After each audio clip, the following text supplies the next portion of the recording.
Hello everyone, welcome back to my channel Dream Medico. This is the second part of nephrotic syndrome in which we discuss about first specific treatment, then differential diagnosis, and after then we discuss about the complications of nephrotic syndrome. So let's start one by one.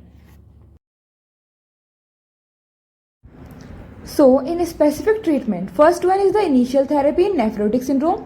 Second is treatment of infrequent and frequent relapse of nephrotic syndrome. Third is treatment of steroid dependent nephrotic syndrome. Fourth is treatment of steroid resistant nephrotic syndrome. Initial therapy में हम देते हैं prednisolone, जिसकी जो dose होती है 2 mg पर kg per day होती है. ठीक है, हमारे ट्वाइस और थ्राइस देनी होती है 6 वीक तक. ठीक है, फिर हम उसकी डोज जो है कम कर देते हैं. फॉलो डोज जो होती है हमारी 1.5 mg पर kg देते हैं, लेकिन ऑल्टरनेट डे भी देते हैं, 6 वीक तक चलाएंगे. ठीक है, कुछ ऐसे पेशेंट होते हैं जो 2 वीक में ही सही हो जाते हैं या फिर बहुत जल्दी रिस्पॉन्स करते हैं, उसके लिए उसे बोलते हैं अर्ली रिस्पॉन्स. ठीक है, उसके बाद हमारा लेट रिस्पॉन्स वो होता है अगर हम 4 से 6 वीक तक भी प्रेडनिसोलोन चला रहे हैं फिर भी पेशेंट लेट रिस्पॉन्स नहीं कर रहा है. ठीक है, उसको कोई फायदा नहीं हो रहा है उस मेडिसिन से, तो हम उसे बोलेंगे लेट रिस्पॉन्स. उसके बाद जो होते हैं हमारे if not response till 8th week of prednisolone.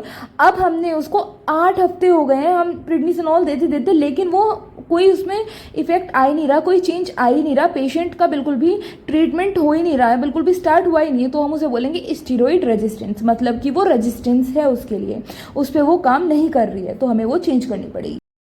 According to the response of initial therapy prednisolone, मतलब प्रेडनिसोलोन के रिस्पॉन्स के अकॉर्डिंग देखेंगे.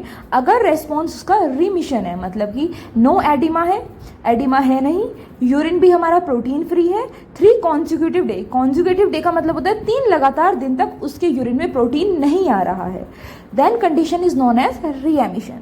After then condition is relapse में मतलब होता है हमारा एडिमा है. First morning urine sample contain 3+4+ protein for 3 consecutive day, मतलब 3 दिन लगातार टेस्ट करने पर फिर से प्रोटीन कंटिन्यू आ रहा है यूरिन में. ठीक है, इनफ्रीक्वेंट रिलैप्स का मतलब होता है less than 3 relapse in a year. ठीक है, फ्रीक्वेंट रिलैप्स का मतलब होता है more than 4 relapse in a year. और स्टेरॉइड डिपेंडेंट का मतलब होता है हमारा अकरेंस ऑफ 2 कॉन्जिक्यूटिव रिलैप्स, मतलब कि लगातार. 2 कॉन्जिक्यूटिव का मतलब होता है कॉन्टिन्यू, लगातार. ठीक है, during alternative day of prednisolone और within 40 day of stopping prednisolone. मतलब कि अब हम ट्रीटमेंट करेंगे किसका, इनफ्रीक्वेंट रिलैप्स का, जिसमें हम प्रेडनिसोलोन देंगे 2 mg पर kg पर डे देंगे. ठीक है, ट्वाइस और थ्राइस डोज देंगे. ठीक है, जब तक कि हमारा प्रोटीन क्या होता है, प्रोटीन फ्री नहीं हो जाता है हमारा, यूरिन हमारा प्रोटीन फ्री नहीं हो जाता है. ये होती है हमारी लोडिंग डोज. उसके बाद हमारी जो फॉलो डोज होती है डेट इज़ 1.5 mg पर kg ऑल्टरनेट डे पर हम देंगे. ठीक है, वो भी हमारे 4 वीक तक हम इस मेडिसिन को चलाएंगे. ट्रीटमेंट ऑफ फ्रिक्वेंट रिलैप्स और स्टीरॉइड डिपेंडेंट नेफ्रोटिक सिंड्रोम में हम क्या देंगे, इनिशियली तो हम प्रेडनिसोलोन ही चलाएंगे, लेकिन उसकी जो डोज होगी वो होगी 0.25 टू हमारा 0.5 mg पर kg. ठीक है, और कब तक चलाएंगे, 9 से 12 मंथ तक चलाएंगे. ठीक है, अगर ये भी हमारी इफेक्ट नहीं करती है उसके बाद हम लगाएंगे लिवामिसोल चलाएंगे, जिसकी जो डोज होती है 2 to 2.5 mg पर kg होती है. ठीक है, alternate day for 1 to 2 year, यानी कि 1 से 2 साल तक हम उसे चलाते हैं, ऑल्टरनेट डेज पर चलाते हैं. उसकी डोज हमारी 2 to 2.5 mg पर kg होती है. ठीक है, लेकिन जो हमारी ये होती है ये हमारी इम्यूनो मॉड्यूलेटर होती है. ठीक है, इसके हमारे कुछ साइड इफ़ेक्ट्स ज़्यादा होते हैं, बस हमें इसके साइड इफ़ेक्ट्स का थोड़ा ध्यान रखना पड़ेगा, मॉनिटरिंग करनी पड़ेगी.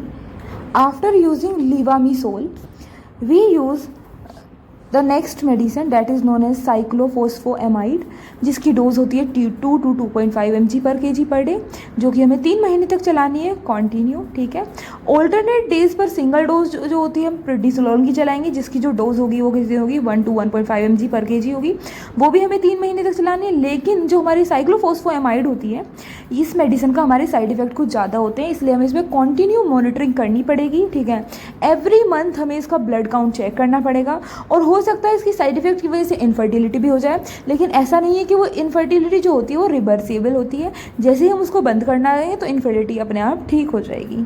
ठीक है, तो ये इसके कुछ साइड इफेक्ट्स होते हैं. Differential diagnosis of nephrotic syndrome, glomerulonephritis देखने के लिए मिल सकता है, जिसमें हमारी हाइपर सेंसिटिविटी मिल सकती है देखने के लिए. एंजियो एडेमा का मतलब होता है patient have history of any kind of allergy. Protein losing enteropathy देखने के लिए मिल सकती है। Kwashiorkor, that is the part of the marasmus and kwashiorkor part of the PEM is the protein energy malnutrition की वजह से हो सकता है। CCF का मतलब होता है हमारे का कंजेस्टिव कार्डिक फेलियर। ठीक है, तो ये सब हमारे जो डिफरेंट डायग्नोसिस है ये भी हमें नेफ्रोटिक सिंड्रोम में देखने के लिए मिल सकते हैं। नाउ कॉम्प्लिकेशंस कौन कौन सी हो सकती हैं? सबसे पहले हमें क्या हो सकती है?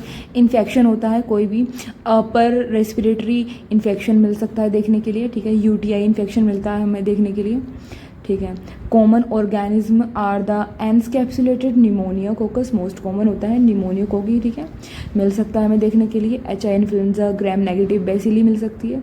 और हमारी कॉम्प्लिकेशन सेकंड होती है हमारी hypercoagulability of the blood leading to the venous और द आर्टियल थ्रोम्बस। ये जो नीचे पिक्चर में देखने के लिए मिल सकता है, इसके पैरों में जो हो गई है आर्टियल थ्रोम्बोसिस हो गया है, वीनस थ्रोम्बोसिस हो गया है, जिसकी वजह से ये डिस्कलरेशन हो गया है, या फिर इसकी बॉडी क्या हो गई है हमारी साइनोस हो गई है। साइनस का मतलब होता है डिस्कलरेशन। उसके बाद हमें मिल सकती है ARF, pre renal and renal. ठीक है, कार्डियोवैस्कुलर डिजीज़ मिल सकती है हमें। हाइपोवोलेमिक शॉक, यानी कि जो वॉल्यूम होती है, यानी कि फ्लूइड्स हमारे कम हो सकते हैं बॉडी में। ग्रोथ रिटार्डेशन और माल न्यूट्रिशन। ठीक है, माल न्यूट्रिशन में हमारा क्या आ सकता है? क्वासिकोर आ सकती है और मरसमस डिजीज़ आ सकती है। ठीक है, ग्रोथ रिटार्डेशन हो सकता है, ग्रोथ ही ना हो उसकी। ठीक है, एड्रेनल कॉर्टिकल इनसफिशिएंसी हो सकती है। तो ये हमारी कुछ कॉम्प्लिकेशंस हैं जो कि हमारी नेफ्रोटिक सिंड्रोम में देखने के लिए मिलती हैं। सो इसी के साथ हमारा टॉपिक कंप्लीट होता है। If you like this video then please guys do subscribe my channel, do comment, do like. Thank you, thanks for watching.